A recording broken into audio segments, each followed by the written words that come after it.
Mais um veículo 100% elétrico que eu, Jorge Augusto, trago para a matéria de avaliação completa aqui no canal. Aliás, não é qualquer 100% elétrico, é um super esportivo 100% elétrico. Estamos falando aí do Audi RS e-tron GT. Esse carro aqui é nada mais, nada menos que um dos carros mais potentes e mais rápidos que um dia a Audi já produziu.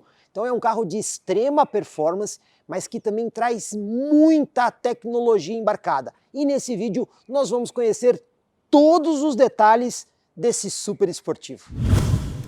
Além do visual que chama muito a atenção no RS e-tron GT, tem um outro detalhe que salta aos olhos: o tamanho do carro. Comprimento dele de quase 5 metros de ponta a ponta. O entre-eixos de impressionantes 2,90 metros. É bem grande mesmo. Tem mais coisa aqui. Tá vendo aqui a traseira dele?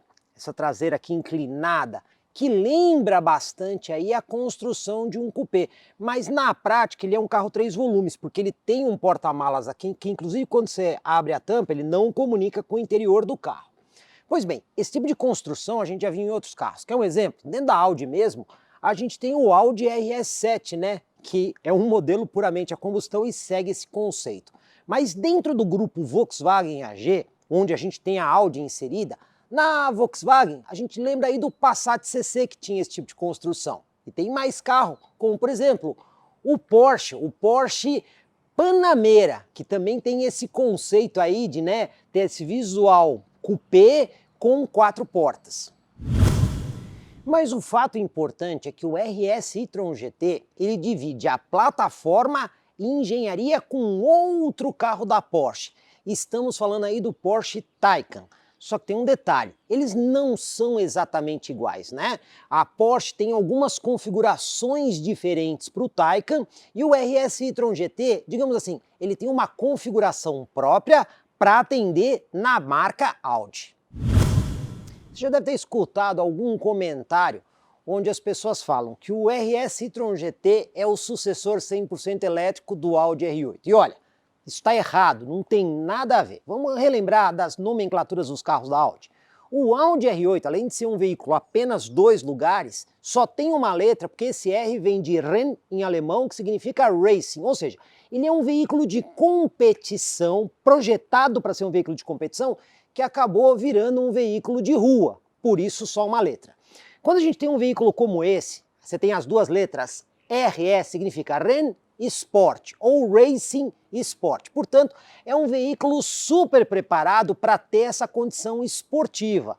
E aí você tem o e-tron, que é do carro 100% elétrico, e o GT, que justamente faz menção aí a um veículo Gran Turismo. Só um detalhe, pessoal, aqui no Brasil a gente tem o RS e-tron GT, mas na Europa existe uma versão desse carro que não é RS. Essa aqui é a versão super preparada para mais esportividade. Além de ser um super esportivo, é recheado de tecnologia. Vou começar destacando os faróis desse carro, né? 100% iluminado em LED, é claro. Também não tem farol auxiliar, porque essa função já está aí dentro do bloco. Mas olha só, ele tem aquela tecnologia Matrix. Como é que funciona? Aquela câmera ali no para-brisa, que também tem outras funções, enxerga o que acontece à frente do carro. E esse farol aqui tem vários blocos de LED lá dentro. Então ele acende e apaga blocos de LED para conseguir te dar o máximo de iluminação sem ofuscar o carro que está na sua frente ou até mesmo vindo na contramão. E ele faz isso de forma muito ativa e muito dinâmica. Mas tem mais coisa. Além do sistema Matrix, esse farol tem um laser light. E você consegue ver isso justamente por esse detalhe azul claro aí no farol. Claro que o laser light só funciona em situações extremamente específicas. Os faróis do RS e-tron GT também contam com algumas animações nas luzes. Por exemplo, as setas piscam de dentro para fora. Você consegue ver isso quando dá seta ou até mesmo quando tranca o carro, que ele faz essa animação. Mas olha só, quando você destranca o modelo, ele também tem um sistema de animação de luzes bem interessante, que é um tipo de saudação para o usuário. Aqui na frente também tem um conjunto completo de sensores e câmeras.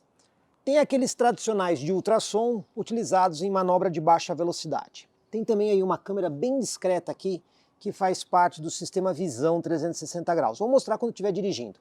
E outro detalhe, aqui ó, você tem um radar frontal, que trabalha em conjunto justamente com a câmera que está ali no para-brisa. Então esse carro tem um sistema completo de assistência à condução, de permanência de faixa e controle de cruzeiro adaptativo também. E como a gente acessa aqui o capô desse veículo? Normalmente, quando a gente vai nos carros e abre aqui a porta, você tem uma alavanquinha ali do lado do volante para você poder abrir o capô. Mas nesse carro temos um botão que fica aqui ao lado da porta e ele faz a liberação para você ter acesso ao compartimento do capô.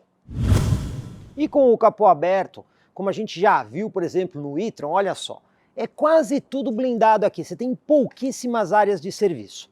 Você tem aqui para colocar água do limpador de para-brisa e ali para ver o fluido de freio. E vai parando por aí. Você tem algumas capas que você consegue desencaixar, como essa aqui desse lado, que você tem acesso aqui ao gancho de reboque, mais o kit de primeiros socorros que é obrigatório na Europa. E desse outro lado aqui também, olha, que você tem algumas ferramentas do carro. Você tem aqui o compressor para o pneu, você tem uma caixinha de ferramentas aqui e também tem aqui o segredo para tirar a roda. Agora olha que detalhe, tá vendo que a caixinha de ferramentas está escrito Porsche, justamente por conta da sinergia de plataforma que esse carro tem aí com o Taycan. E quais são as ferramentas que a gente tem aqui dentro? Olha só, vamos abrir aqui a caixinha. Você tem aqui uma chave de boca com duas medidas, medida 10 e medida 13, uma chave Phillips e essa outra chavinha aqui que acompanha esse kit de ferramentas. A gente também tem um tipo de porta-malas dianteiro, que alguns chamam de frunk ou front trunk, que é esse espaço que vocês estão vendo aqui, olha. Eu vou tirar aqui a malinha que acompanha o carregador do carro para mostrar o espaço para vocês. Temos aqui 81 litros de capacidade. E esta mala com o carregador, você pode levar tanto aqui na parte dianteira, quanto na parte traseira. Inclusive, existem esses mosquetões aqui, justamente para quando você leva na parte traseira, você prender dentro do porta-mala e ele não ficar rodando ou balançando lá dentro. Dentro dessa maletinha vem várias coisas, como por exemplo, este carregador aqui, que pode ser ao mesmo tempo um carregador portátil, como também um carregador de parede. E o detalhe desse equipamento é que ele pode chegar até 11 kW de potência, que é uma potência muito boa. Caso você queira usar na sua casa como carregador de parede, já acompanha inclusive esse suporte para ser montado na parede. Para você conseguir essa potência de 11 kW, você vai ter que usar este conector aqui no carregador, num sistema trifásico. Você vai precisar de 3 fases, além do terra e do neutro. Não são todas as residências ou locais que você consegue usar desta forma. Entretanto, se você for num lugar que a instalação elétrica é um pouquinho mais fraca, aí você pode utilizar este cabo, que é a nossa tomada convencional. Essa aqui é uma tomada do padrão de 20 amperes, mas quando você usa essa tomada aqui, o que acaba acontecendo? O carregador fica limitado a 10 amperes, e aí a potência máxima do carregador vai ser de 2 kW. Então ele vai funcionar como uma potência menor, mas você vai conseguir usar em praticamente qualquer tomada. Sempre lembrando que o pino terra precisa ser funcional, tem que ter aterramento real para o carregador funcionar adequadamente.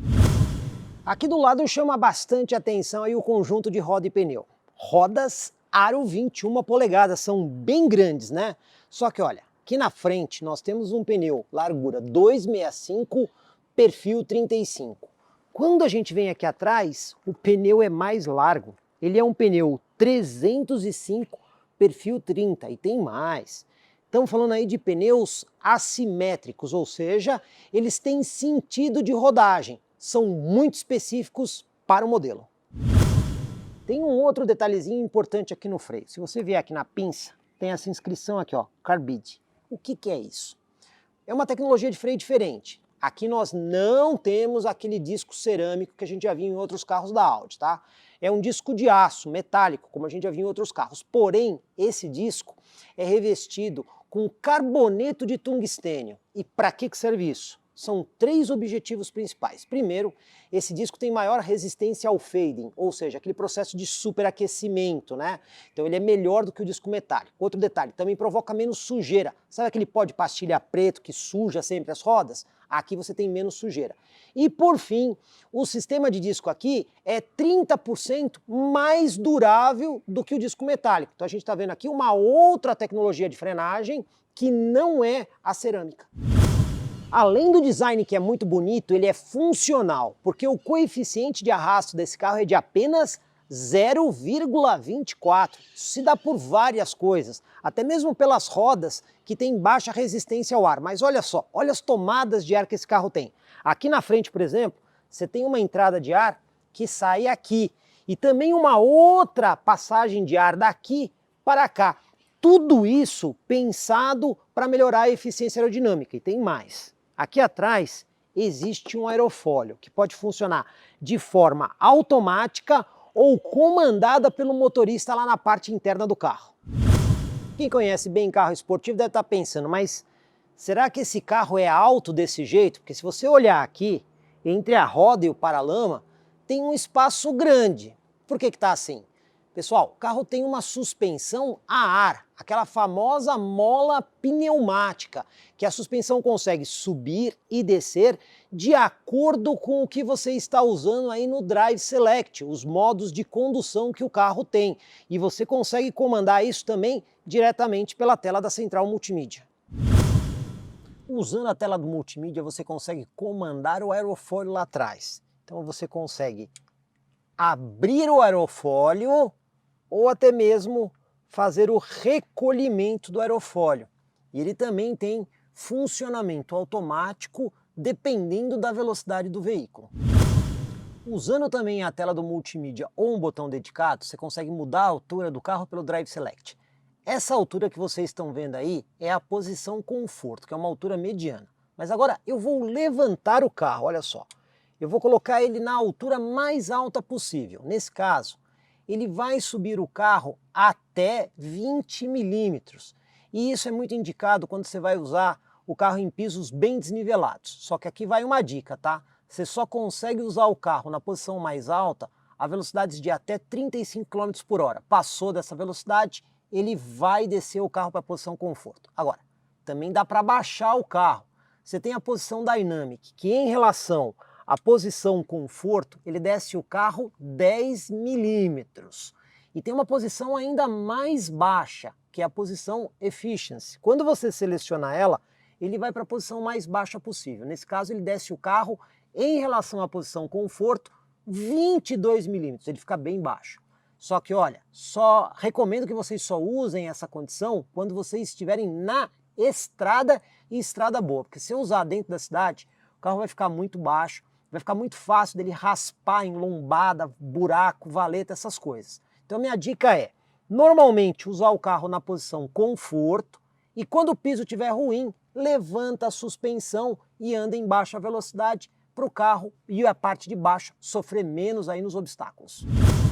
Essa suspensão pneumática é bastante elaborada. Só para vocês terem uma ideia, cada mola pneumática do carro, o carro tem 4 molas, cada uma delas tem 3 câmaras de ar independente. Essas câmaras são utilizadas não só para mudar a altura do carro, mas também a dureza do conjunto de suspensão de acordo com o modo de condução que você está utilizando. E sempre lembrando, né? Ela pode subir 20 milímetros em relação à posição conforto e descer mais 22 milímetros em relação à posição conforto. Então a gente tem mais de 4 centímetros de amplitude total na suspensão. Os números de desempenho desse carro são superlativos. E olha só, a própria Audi declara esse carro com 598 cavalos de potência máxima normal. Por que eu estou destacando isso? Porque existe um modo Overboost que pode ser utilizado durante 2,5 segundos, onde a potência máxima sobe para 646 cavalos. Dessa forma, o Audi RS e-tron GT é declarado pela própria Audi como o carro mais potente da história da marca dela, né? E olha só, aqui pessoal, são 830 Nm de torque máximo nesse carro. Mas vamos entender como é que isso funciona, porque aqui nós temos 2 motores. Esses 830 Nm equivalem a 84,6 kgfm. Então, nós temos um motor elétrico aqui no eixo dianteiro. Esse motor elétrico tem 238 cavalos. O torque dele é de 42,3 kgfm. E no eixo traseiro tem um motor um pouquinho mais potente, 455 cavalos, com torque também de 42,3 kgfm. Só tem um detalhe. Ali no eixo traseiro, aquele motor elétrico, tem um câmbio de 2 marchas. Você deve estar curioso de como é que usa aí o câmbio de 2 marchas do motor traseiro. Pois bem, você não faz nenhum uso específico, é tudo automático aqui. Na primeira marcha, existe uma relação de 15,6 para 1. E na segunda marcha, de 8,2 para 1. Você vê que a primeira marcha é bem mais curta. Só que essa marcha só funciona quando você dá pedal no fundo. Quando você precisa de toda a força do carro numa arrancada, aí sim ele vai usar essa primeira marcha e vai fazer a troca para a segunda marcha de forma totalmente transparente, né? Então, como você tem um motor elétrico no eixo traseiro e um no eixo dianteiro, no momento da troca da marcha, você tem o eixo dianteiro ali plenamente tracionando e isso acontece de forma absolutamente transparente para o usuário. O fato é que todo esse conjunto de câmbio, mais motores elétricos e toda essa potência e torque, faz esse carro ir de 0 a 100 em apenas 3,3 segundos. E como sempre acontece com todo carro 100% elétrico, também tem limitação de velocidade máxima. Vou dar uma recapitulada. Se a gente pegar aqueles carros bem compactozinhos no mercado brasileiro, velocidade máxima em 130 por hora. Os carros medianos elétricos, velocidade máxima aí na casa de 150 a 160. Se a gente pegar aí os e-trons, né, os SUVs, tem velocidade máxima de 200 km por hora. Só que aqui a velocidade máxima é de 250 km por hora. Claro, se você comparar aí com o RS a combustão, você vê que você tem uma velocidade máxima menor. E o motivo é o mesmo. Afinal de contas, você tem que preservar não só a autonomia do carro, mas também a vida útil da bateria. Ainda falando da dinâmica, você tem aqui o eixo traseiro dinâmico. O que é isso?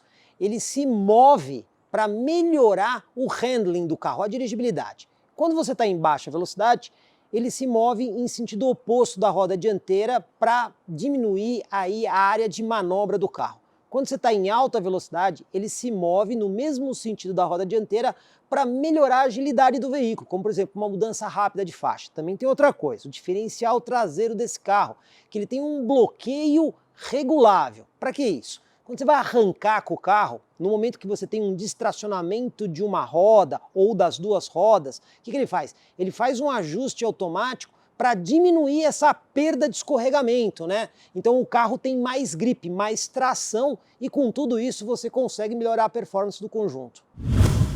Aqui atrás você também tem um conjunto totalmente iluminado em LED. E aquela animação que você tem lá na frente também está presente aqui. Olha só, quando você destranca o carro, ele faz o conjunto de animação. E aqui é até um pouco mais completo, né? Porque você tem a lanterna que corta o carro de fora a fora, que tem esse, digamos, sequencial de luzes. O porta-malas desse carro tem acionamento elétrico. Você pode abrir pela chave de telecomando, botão aqui na tampa e botão na porta do motorista. Mas olha só, você pode fazer também aquele movimento do chute aqui atrás, basta a chave estar próxima, você faz o movimento do chute, ele dá a indicação de seta, e destranca e abre o porta-malas automaticamente. Como vocês estão vendo aqui, ó, a dobradiça do porta-malas entra em área protegida. Então não tem perigo de você encher o porta-malas e eventualmente a dobradiça acabar batendo em alguma das suas malas. Isso acrescenta certamente muita praticidade. Mas para fechar o porta-malas, a única forma é utilizando este botão aqui. Não dá para fechar nem pela chave e nem pelo botão da porta do motorista. O porta-malas, ainda que não seja tão grande assim, são 350 litros de capacidade, ele é bastante caprichado. Você encontra várias coisas aqui. Eu já vou começar por essa rede organizadora bem útil, que claro, você pode tirar ela, mas você pode prender as coisas aqui embaixo para que elas não fiquem rolando. Você também tem aqui, ó, tomada 12 volts para ligar um equipamento. Aqui você tem essa alça que você pode usar para pendurar coisas.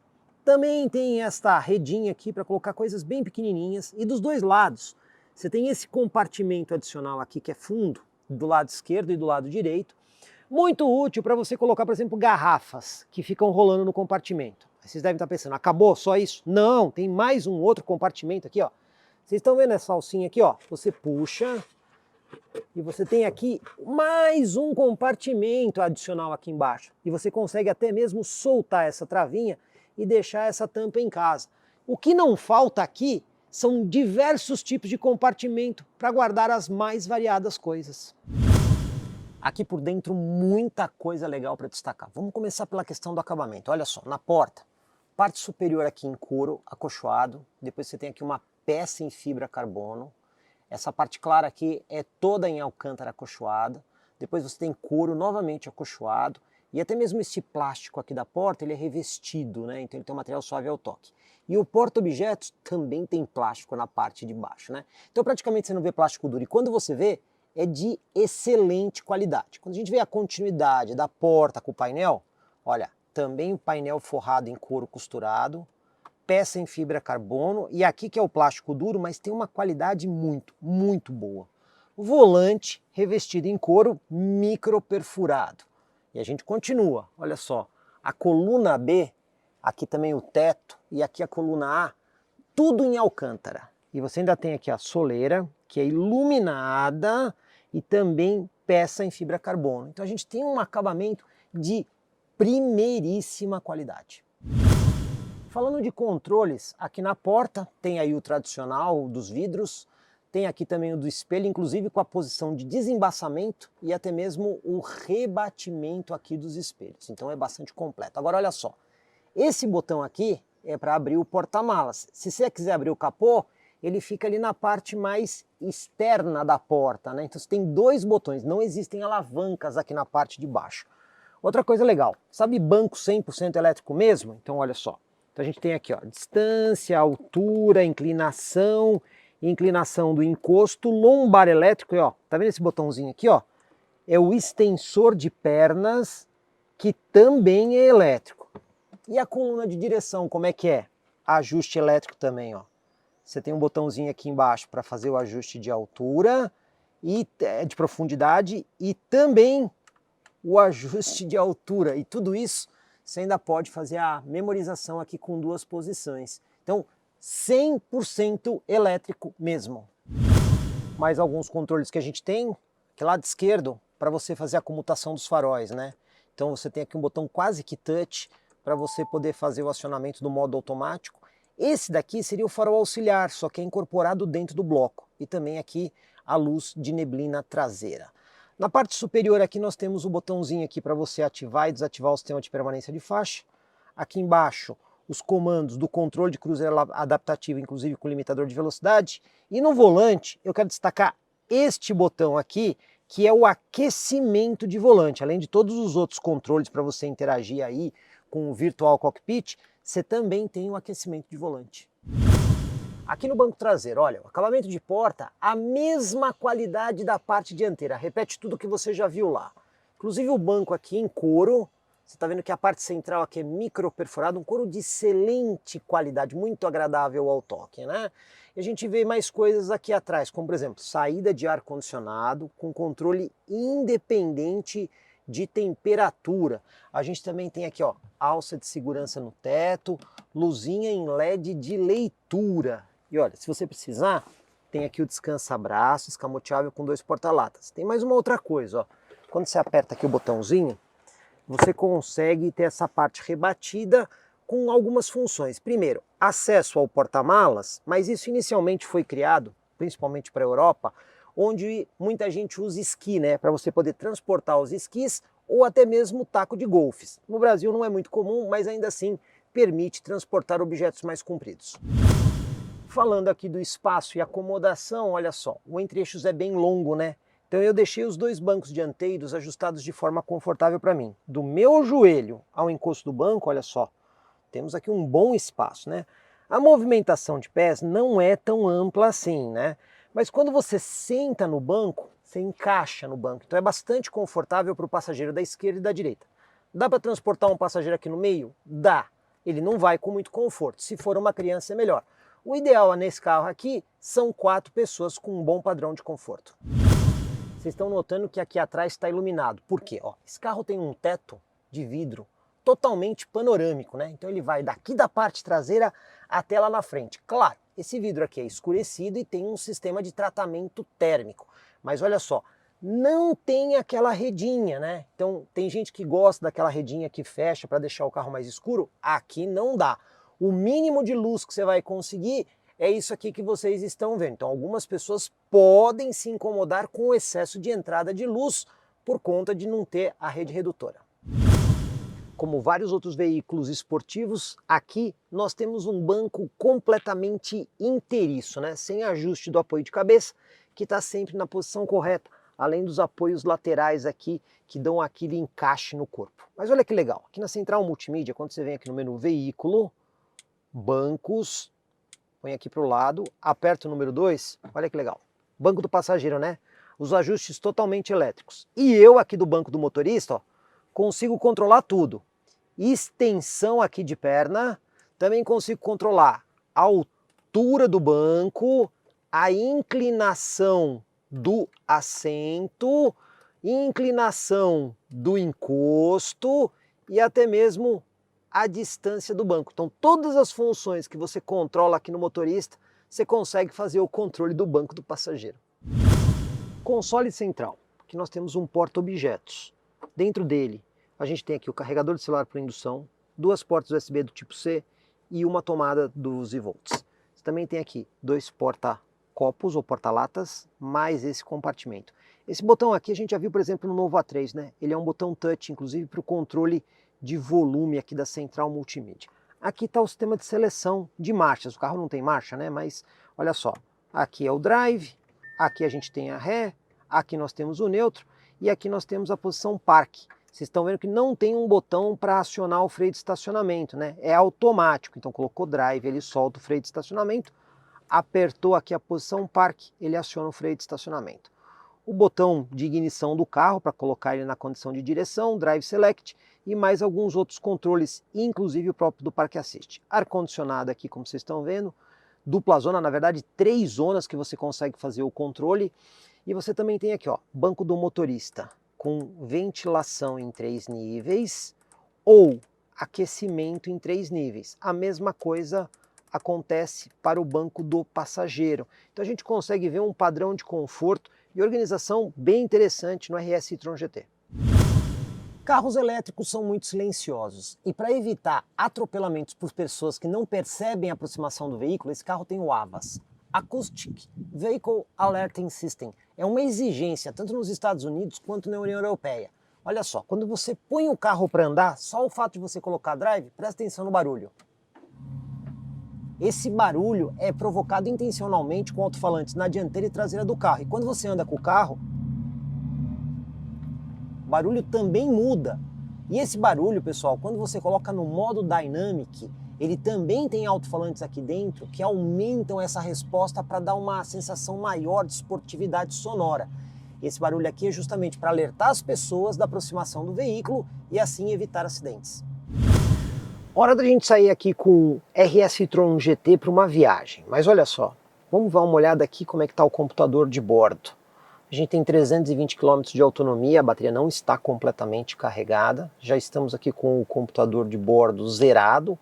Mas esse número que vocês estão vendo aqui no longo prazo foi uma outra condução que eu fiz de, como vocês estão vendo aí, 4 horas e meia dirigindo o carro em 150 km aproximadamente, onde eu consegui uma média muito boa, ó, 19,8 kWh para cada 100 km. Média horária é 33 km por hora, porque foi predominantemente um uso urbano e alguma coisa de rodovia. Mas agora, nessa memória de curto prazo, a gente vai ver como é que o RS e-tron GT vai se comportar numa viagem da cidade de Itu à cidade de Jundiaí. Uma coisa muito legal aqui nesse 100% elétrico. Bom, o carro está ligado, o ar-condicionado está ligado, climatizando o veículo, afinal o ar-condicionado é pendurado na bateria de alta capacidade. Mas olha só, o volante está duro. Alguns carros, quando eles estão ligados, o volante fica, digamos assim, atuando. Porém, quando eu venho aqui e coloco o drive, aí o volante fica suave, né? Então se eu colocar o carro em parque, ele desabilita a assistência do volante, o que de certa forma é muito inteligente, porque se o carro está parado, você não precisa da assistência do volante e só vai precisar quando o carro efetivamente estiver engatado para você dirigir. como acontece em outros modelos da Audi, a gente também tem aqui o Drive Select, né? Que quando você seleciona, você tem aí os modos de condução. Só que um detalhe, quando você coloca no modo Efficiency, para o carro ser mais eficiente, o que ele faz?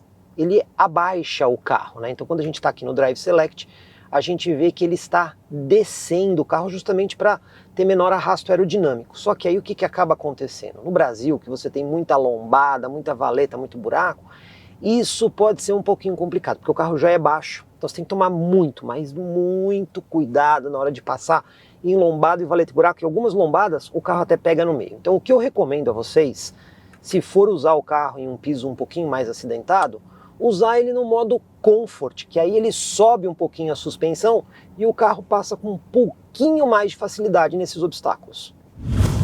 Vamos descobrir se o ar-condicionado interfere na autonomia do carro? Aqui no painel a gente tem uma tela dedicada para falar da autonomia.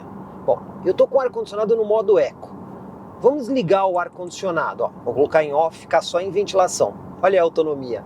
Foi para 322 km. Agora vamos colocar o ar-condicionado no modo ON, que seria o modo de funcionamento mais intenso do ar. 303. E se eu voltar aqui para o modo Eco, olha só, 310. Então como vocês estão vendo, o ar-condicionado, o funcionamento do ar-condicionado é medido em tempo real na autonomia do veículo. Falando aqui das assistências à condução, como a gente já viu em outros carros da Audi, tem um sistema de permanência de faixa. Aperta o botãozinho aqui, lado esquerdo na haste, ele liga o sistema e faz a indicação aí com esses pontos verdes. Se você forçar o carro para fora da faixa de rolamento, olha só o que ele faz. Ele vai atuar sobre o volante para trazer o carro para o centro da faixa e dar a indicação também que o carro está saindo da faixa. Além disso, tem aqui o controle de cruzeiro adaptativo. Eu vou programar aqui para 110 km por hora, que é a velocidade máxima dessa via. Você pode escolher aqui diferentes distâncias em relação ao veículo da frente, e aí ele vai frear e acelerar o carro para manter a distância que você escolheu, ou acelerar até a velocidade que você programou no carro. Isso permite viagens muito menos estressantes, né? Afinal de contas, o carro te dá um auxílio muito bom. Vamos conferir o resultado da viagem, olha só.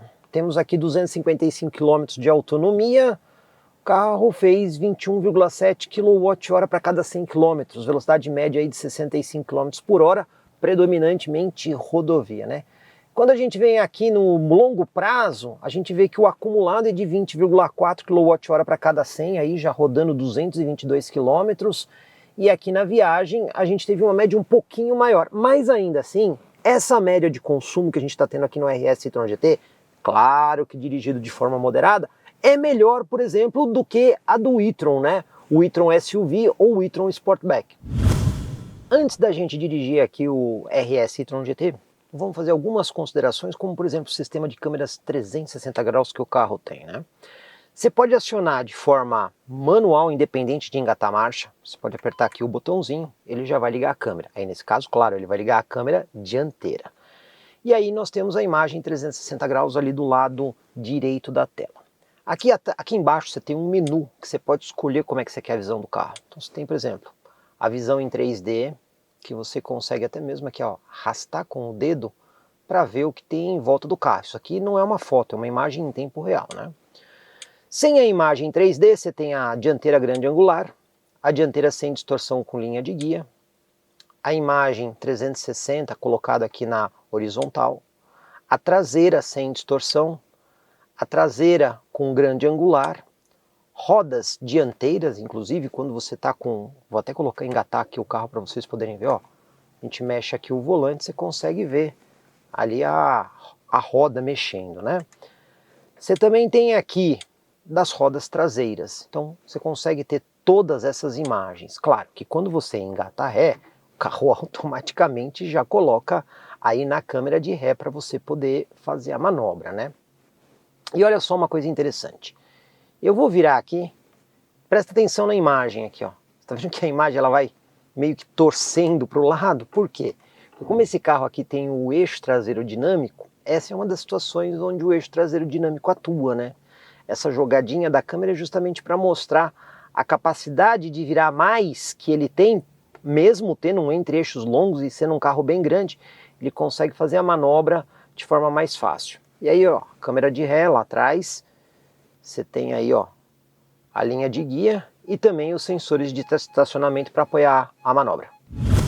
Agora a gente vai para o nosso teste de condução urbano. Bom, pessoal, aqui eu já vou dar uma dica importante, né? Quando você vem aqui em veículo, você tem aqui o Audi Drive Select, né? E aqui, ó, você tem até a indicação de como está a altura do carro. Então, se você usar o modo Efficiency, ele abaixa o carro. O modo Dynamic, ele também abaixa o carro. O modo Comfort é a altura intermediária. Mas você pode vir aqui, ó, apertar aqui, ele vai elevar o carro, tá?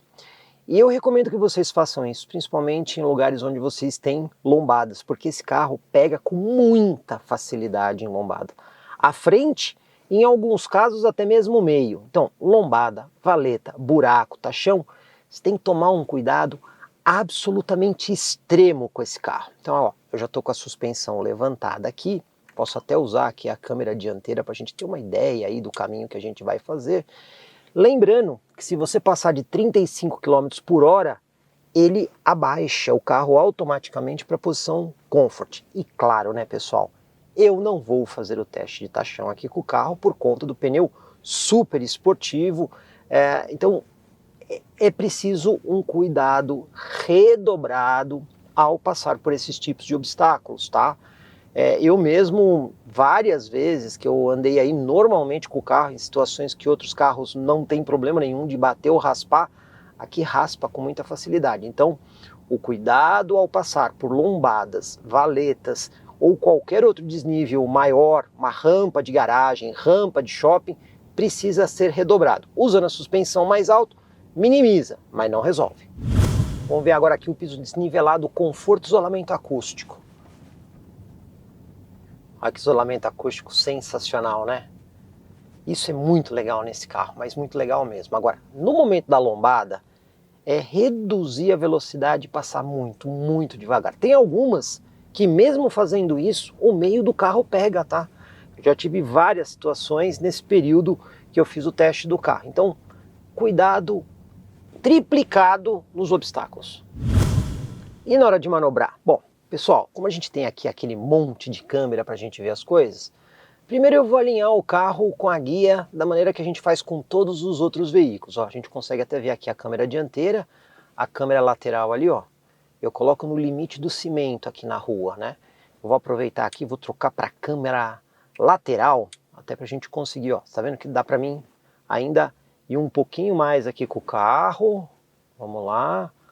Pronto. Agora o carro está totalmente alinhado ali com o cimento do outro lado da rua. Ó, parar aqui no ponto que a gente sempre para. Vamos até o nosso ponto de referência na rua, aqui no final de rua. Vamos parar, vou virar todo o volante do carro. Vamos trocar de câmera aqui para vocês poderem ter até uma imagem melhor aqui do que nós vamos fazer. Olha só. Então, câmera dianteira.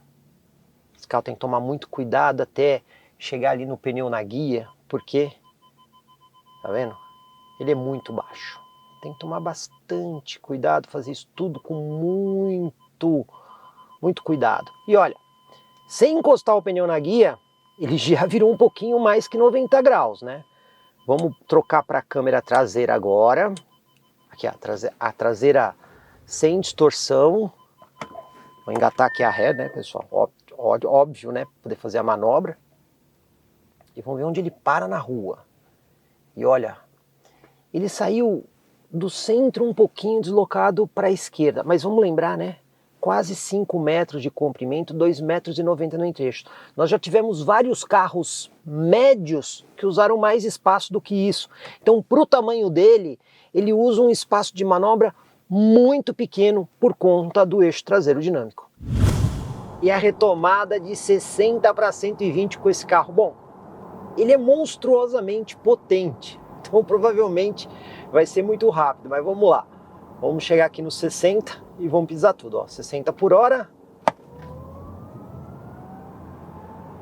120.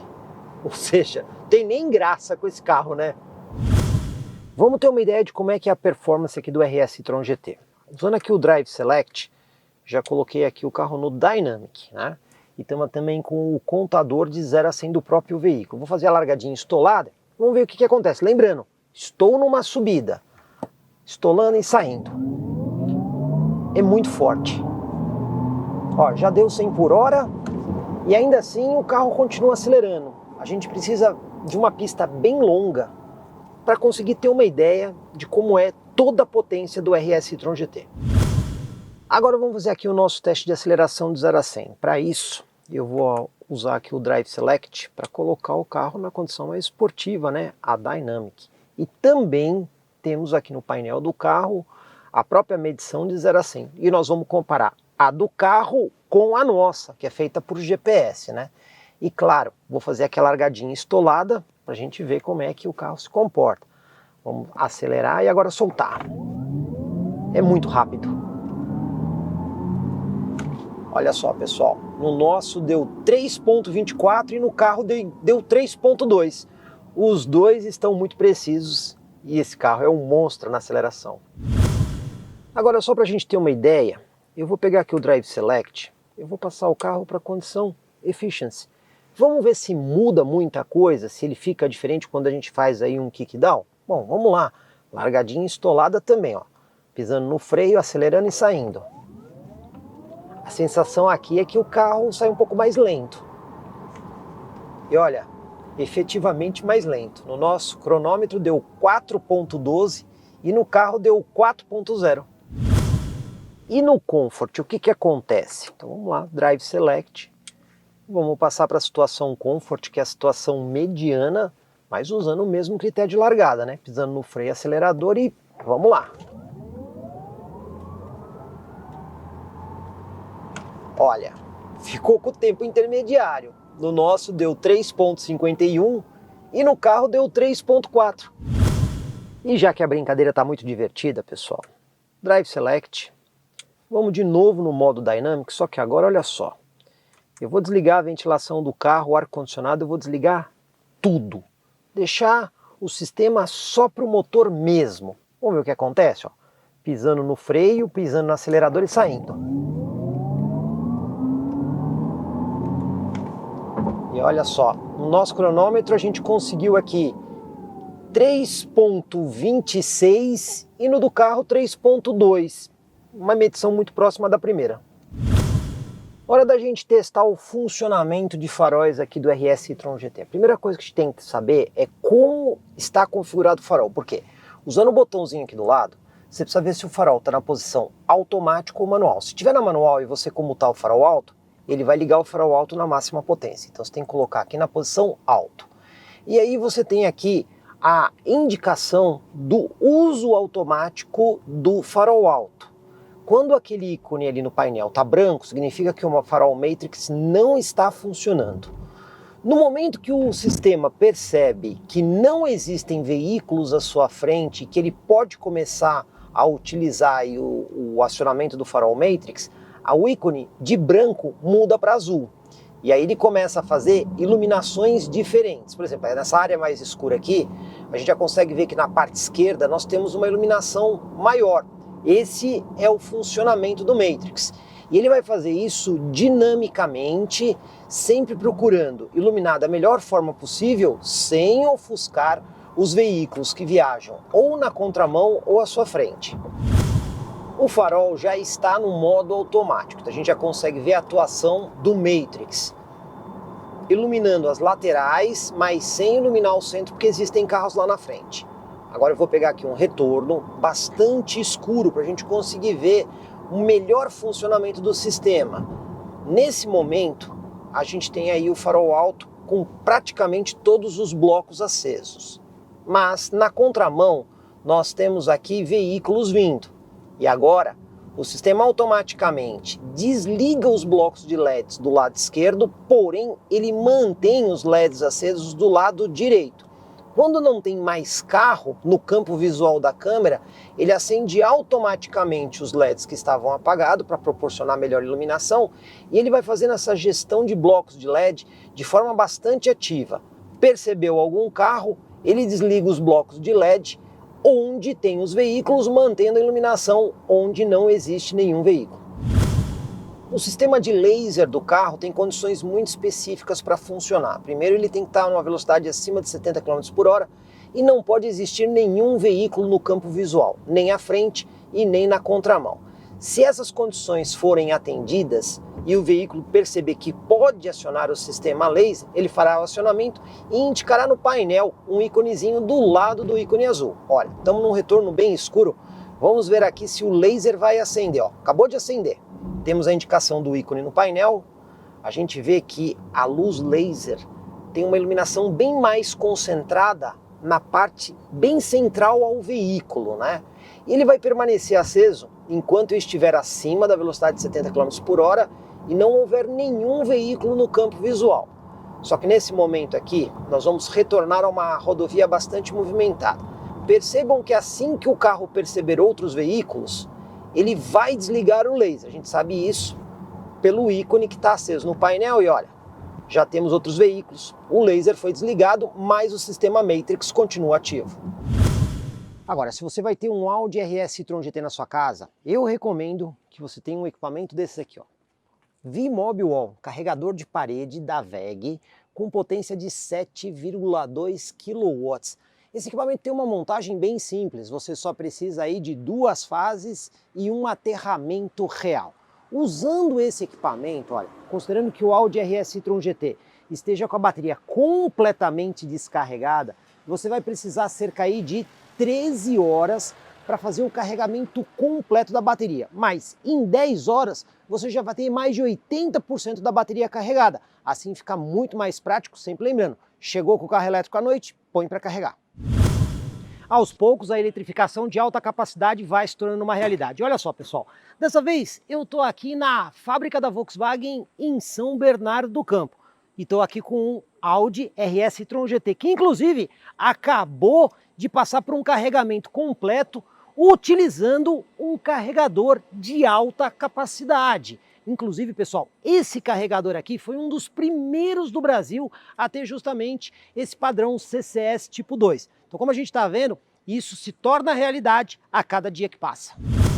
Hora da gente sair para mais uma viagem em teste para testar aí a autonomia do RS e-tron GT. Pois bem, o carro completamente carregado, ele está projetando 376 km de autonomia. Sempre lembrando que esse número que ele coloca aqui é baseado no último histórico de condução que o carro teve, o histórico de curto prazo, né?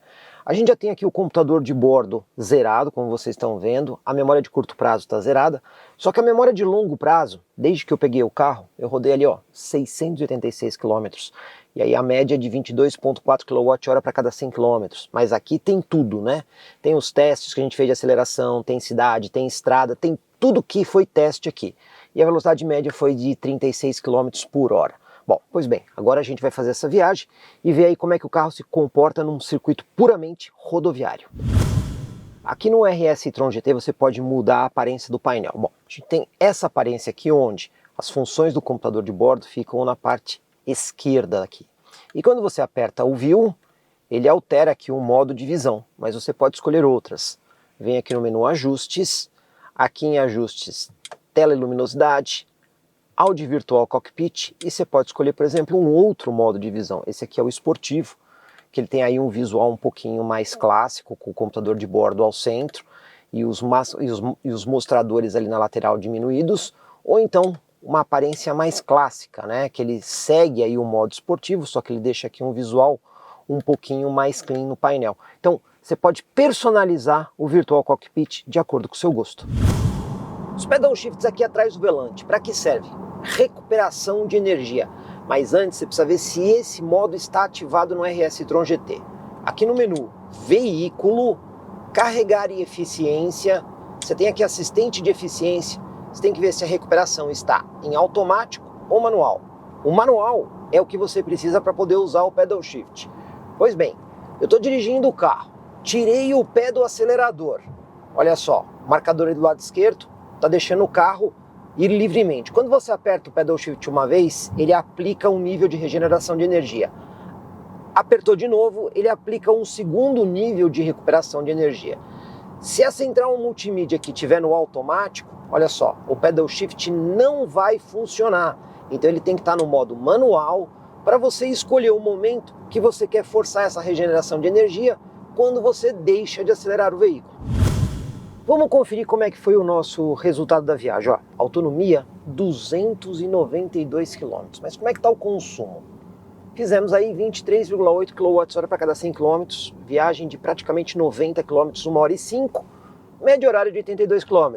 Se a gente comparar com o histórico, você vê que o histórico aqui está um pouquinho menor, né? 22,5. Isso acontece, é normal. Por quê? Porque na estrada os carros elétricos normalmente consomem mais, porque eles estão permanentemente mantendo a velocidade, né? Mas de toda forma, a gente ainda tem aí um pouquinho mais que 75% da bateria. Então a gente ainda consegue ver que o carro vai ter aí uma boa autonomia aí, ó, de praticamente 300 km ainda. E depois de rodar aproximadamente 205 quilômetros, a gente acabou de chegar aqui na Audi Center Sorocaba para fazer o carregamento do RS e-tron GT. Por que a gente veio aqui? Para mostrar para vocês o primeiro e por enquanto o único carregador de alta capacidade de corrente contínua de Sorocaba e toda a região. Esse carregador tem impressionantes 150 kW de potência. Pois bem, o RS e-tron GT está com um pouquinho menos da metade da bateria. E o que a gente quer ver agora é a capacidade de carregamento e quanto tempo vai levar para carregar completamente o veículo. Antes da gente carregar o carro, vamos repassar os números. Olha, ele está informando uma autonomia de 182 km. O último trecho de viagem, que deu 115 km rodados, durante 1 hora e meia, o carro consumiu apenas 21,1 kWh para cada 100 km, ou seja, foi uma direção mais eficiente que no primeiro trecho, velocidade média de 72 km por hora. E quando a gente vê o histórico de consumo, a média está em 22,3 kWh para cada 100 km, com um total de quase 900 km percorridos.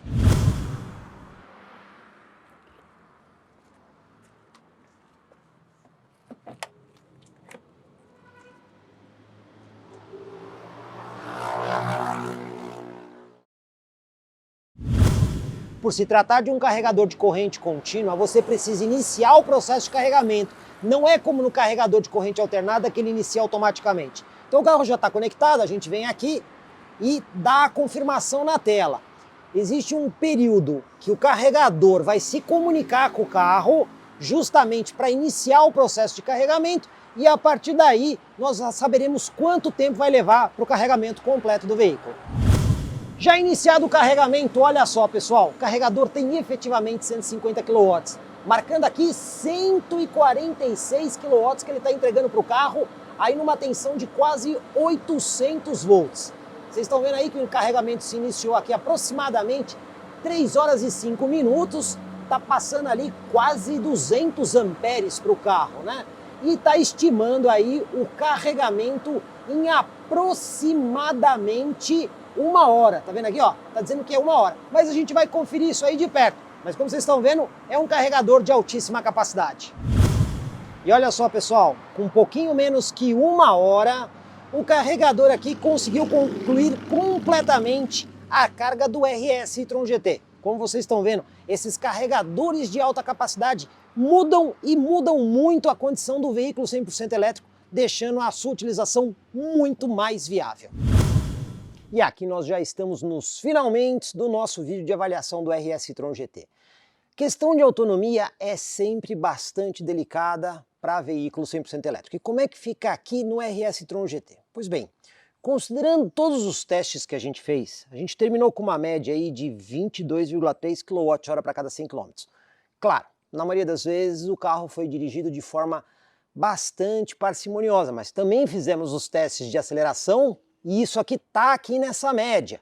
Pois bem, considerando essa média e a bateria total do carro, esse modelo aqui faria uma autonomia de 410 km com a bateria totalmente carregada, o que não é ruim, mas isso muda e muda bastante dependendo do pé da pessoa. Se for usar esse carro com toda a potência e desempenho que ele tem para entregar, certamente você não vai conseguir fazer aqui os 400 km de autonomia.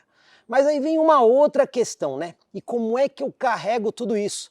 Para isso a gente fez várias simulações. E olha só, usando o carregador portátil que acompanha o veículo, nós fizemos esse teste utilizando o equipamento num sistema trifásico, onde as 3 fases são de 110 volts. E aí esse equipamento entregaria aí uma potência de aproximadamente 5,3 kW. Nessa situação, considerando uma bateria totalmente descarregada do carro e precisando carregar completamente, olha só, nessa situação seriam necessárias 17 horas para carregar completamente a bateria do carro. Porém, se a gente usar o wallbox, aquele da WEG que você viu, completamente descarregado o carro, aquele wallbox consegue carregar em um pouquinho menos de tempo. Ele faz em aproximadamente 14 horas. E por que isso acontece? Porque a amperagem daquele equipamento é maior, né? Ele trabalha com 32 amperes, ainda que sejam duas fases. O do carro trabalha com 16 amperes.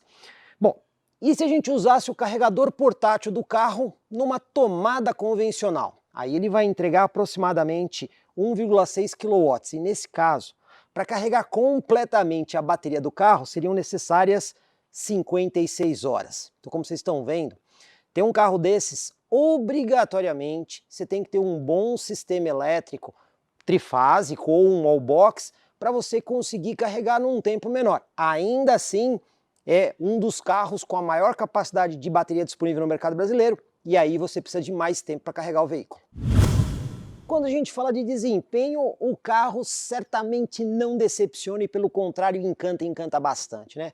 A própria Audi fala no 0 a 100 em 3,3 segundos e a gente conseguiu num tempo menor do que a Audi fala. Pra vocês terem uma ideia, esse carro vai de 0 a 200 em menos de 11 segundos. Então, quando o assunto é desempenho, nós temos um veículo aqui que faz bonito mesmo frente aos melhores esportivos ou super esportivos com motores 100% a combustão.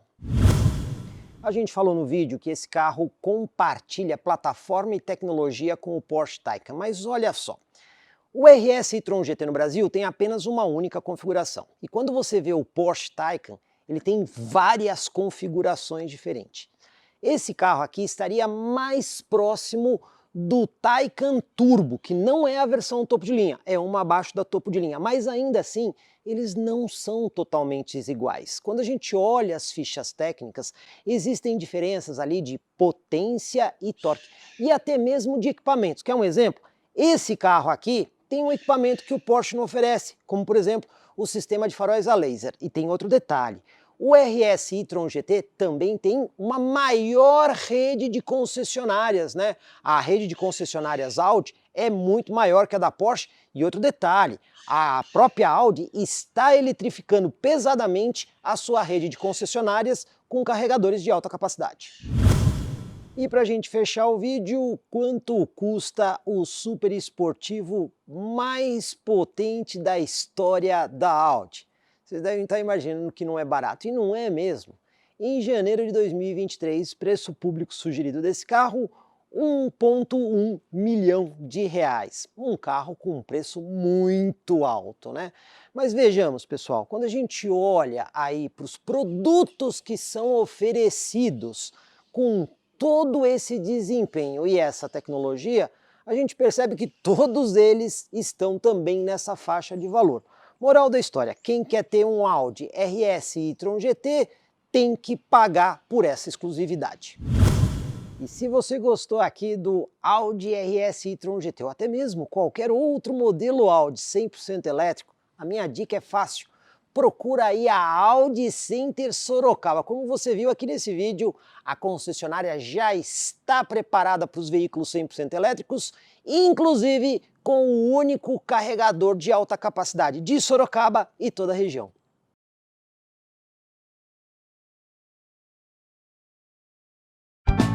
Comprecar é ideal para quem quer vender. Comprecar é ideal para quem quer comprar. Se precisou vender ou comprar, acesse hoje mesmo Comprecar. Acesse comprecar.com.br. Comprecar.